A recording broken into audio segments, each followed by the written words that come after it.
Namandau, namandau, namandau, namandau, namandau, namandau.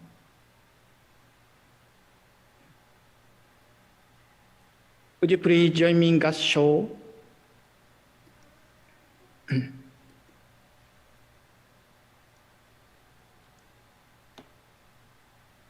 This is the saying of Shinran Shonin.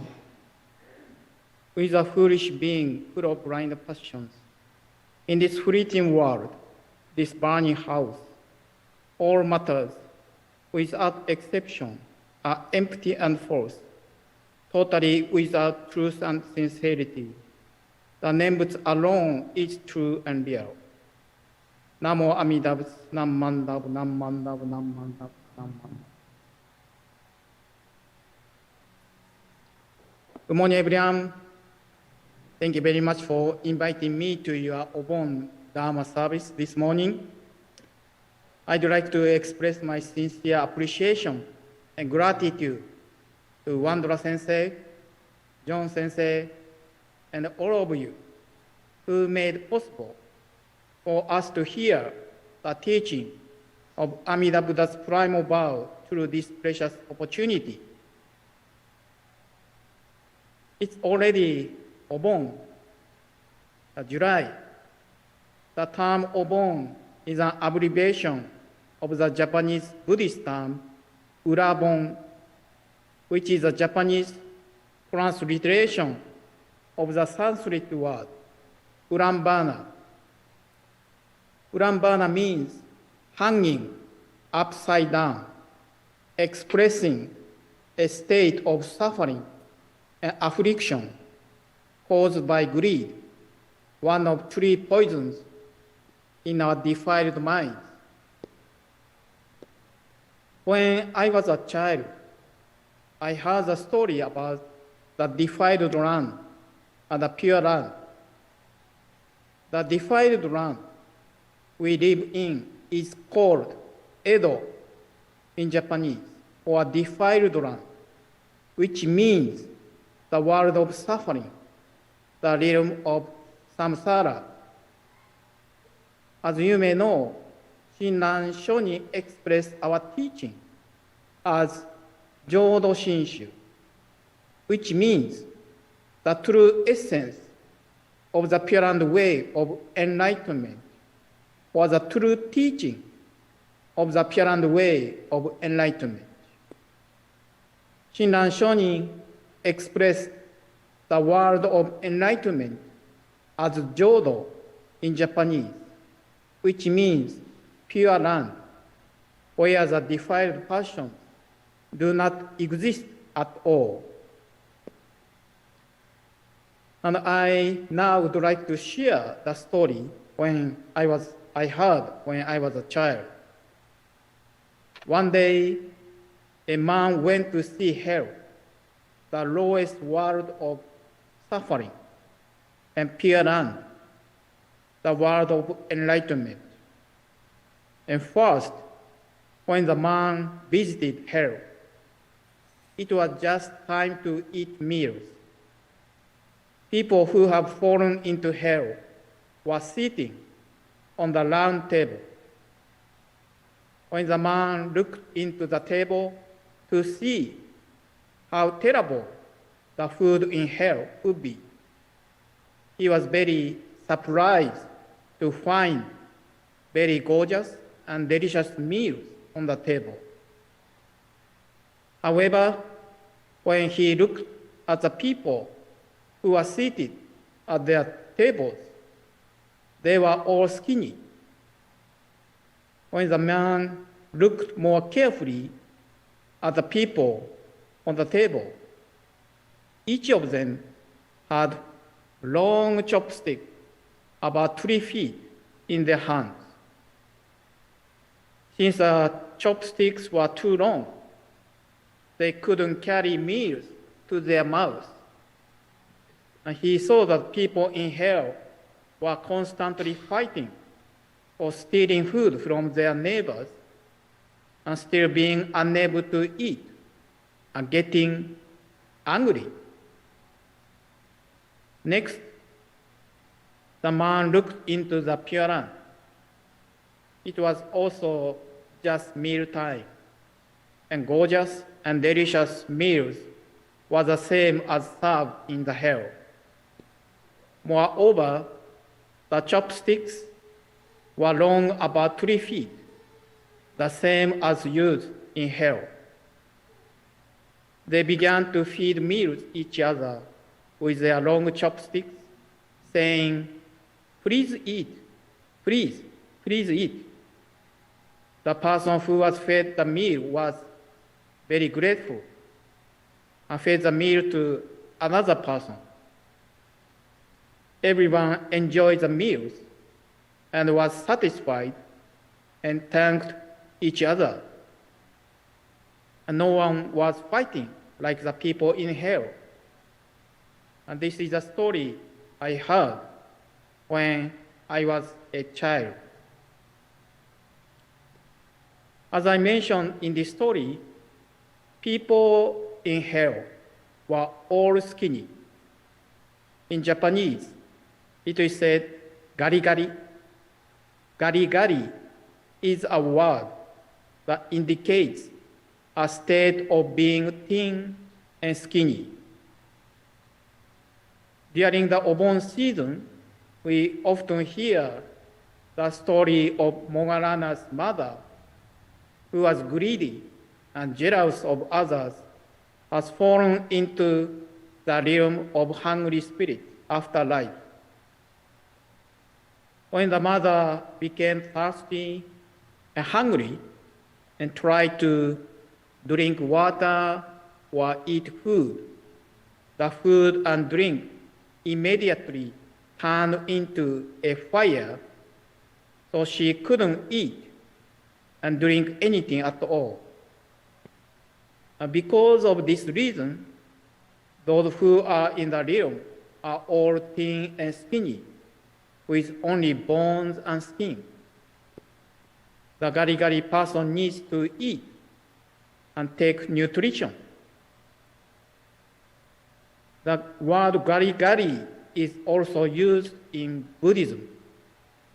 Gari-gari in Buddhism means selfishness and self-centered mind, always thinking only about one's selfish desires and benefits. Do you think you can always use long chopsticks like in the story to feed your meal with others in your daily life? I often heard when I was a child that we usually use short chopsticks, spoon or fork in our daily life because we always have a self-centered mind, mind of hell, hungry spirit, and animals, and are burning our selfishness at all the time, like the people in the hell.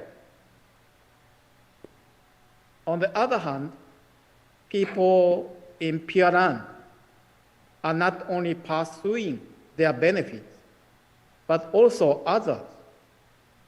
They are always caring for others and benefiting others. Now, if we compare hell and the Pure Land in the story, the time they eat meals, the meals they eat, and the long chopsticks they use are all same. The only difference is whether they attach to a self-centered mind or possess a compassionate mind that is benefiting others rather than benefiting themselves. And this is the Buddha's great compassionate mind. Our wish is always based on our self-centered mind, and most of them are to satisfy our own desires. However, the Buddha's wish is free from a self-centered nature. From the Buddha's enlightened and unconditional eyes, the world of suffering we live in and the world of enlightenment is one. As you can see from the story, that the time, meals, chopsticks are the same in hell and the Pure Land. The only difference is whether we possess our defiled passions or not. Shinran Shonin said that defiled passions themselves are enlightenment. Samsara itself is nirvana. However, from our unenlightened eyes, hell and Pure Land are not one. Our self-centered eyes, covered by defiled passions, always bring the dualistic view of being and non-being. So it is clear that we are the ones who are making the Pure Land a world of delusion with our defiled and deluded minds. Amida Buddha standing in our altar, and Pure Land represented by our temple altar or your family altar, is a source or foundation that awakens all of us and directs us to the ultimate truth. As we can see, there are many ornaments on the altar. Each ornament represents the working of Amida Buddha's primal vow in a tangible form. As Shinran Shonin said, Amida Buddha is colorless and formless as well as Pure Land, so the mind cannot grasp it, nor words can describe it. However, for those who cannot see the perfection of the true reality by our inner eyes, which are always covered by our defiled passions, and constantly attached to the dualistic and objective views, Amida Buddha manifested universal truth of oneness in a form of body, also in a form of space and time, our temple altar, as the world of infinite light and life, as compassionate means.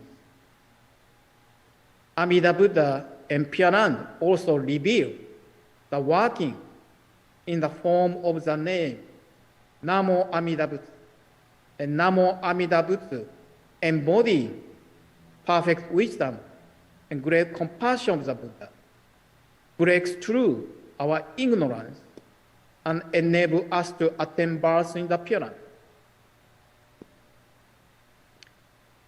When I received my Tokudo ordination about 40 years ago, I learned that the right side of the altar was where the scroll of Shinran Shonin was hung, and left side was where the scroll of Rennyo Shonin was hung. However, I was informed that it was recently changed to the opposite way. If I center myself and see the altar from gazing facing to the altar, the right side is where the scroll of Shinran Shonin is hung. However, if I change my viewpoint and see the right and left centered by the Buddha, the right side is where the scroll of Rennyo Shonin is hung. In reality, there is no right or left, front or back, for Amida Buddha, the universal truth. Thus, we always define everything by our self-centered views and our very limited knowledge that it is not true and dependable. However, unlike us, the Buddha itself is truth itself, and the Buddha guides us to rely on the most dependable truth, perfect wisdom of Amida Buddha. On the altar, Amida Buddha is standing on the lotus. And the lotus is a symbol of Buddhism, the most beautiful flower, representing enlightenment. It only grows in the muddy water, which represents the samsara, world of suffering. One of 7 masters, Shinran, said that the lotus doesn't grow in the solid ground, but mud. And this is an analogy, meaning the foolish beings live in the mud of defiled passions, but are guided by the working of the Buddha's perfect wisdom and great compassion to blossom the perfect enlightenment, the most beautiful lotus flower. Also, Shinran Shoni said that the bow of compassion is like a wonderful lotus blossom, for it is not stained by anything in the world. As Shinran Shoni teaches us, Amida Buddha has a completely pure mind. And Pure Land is where the defiled passions do not exist at all. However, as we can see from our recent news, such as war, shooting tragedy, etc., we are full of ignorance and defiled passions. We are making the same mistakes over and over. Our desires are countless and arise without pause until the best last moment of our lives. However, when we encounter the compassionate working of Amida Buddha, we will become more conscious about our self-centered way of life and humble and appreciate our life. By receiving the light of wisdom, hearing the Buddha Dharma, our evil and foolish nature do not disappear, but rather we are nurtured and transformed to a being who can sense the working of wisdom and compassion of the Buddha and express our gratitude and appreciation to the Buddha's benevolence. For we are certainly saved by Amida Buddha as we are. Thus, Obon reminds me of my defiled mind, which is constantly rooted in my self-centered mind, and the importance of receiving the essential nutrition, which is to hear the teaching of the primal vow of Amida Buddha, to realize my gari-gari mind, selfish mind, foolishness, and poisons in this defiled land. So let us turn our self-centered mind, gari-gari mind, to the Buddha Dharma and root our minds in the ground of the Buddha's primal vow. We, as Jodo Shinshu Buddhists, even with our defiled minds, joyfully reflect on the primal vow of Amida Buddha, which enable us to realize the supreme enlightenment. Thank you very much for listening. Would you please join me in Gassho and say the name of the Buddha? Naman Naus, Naman Naus, Naman Naus, Naman Naus, Naman Naus, Naman.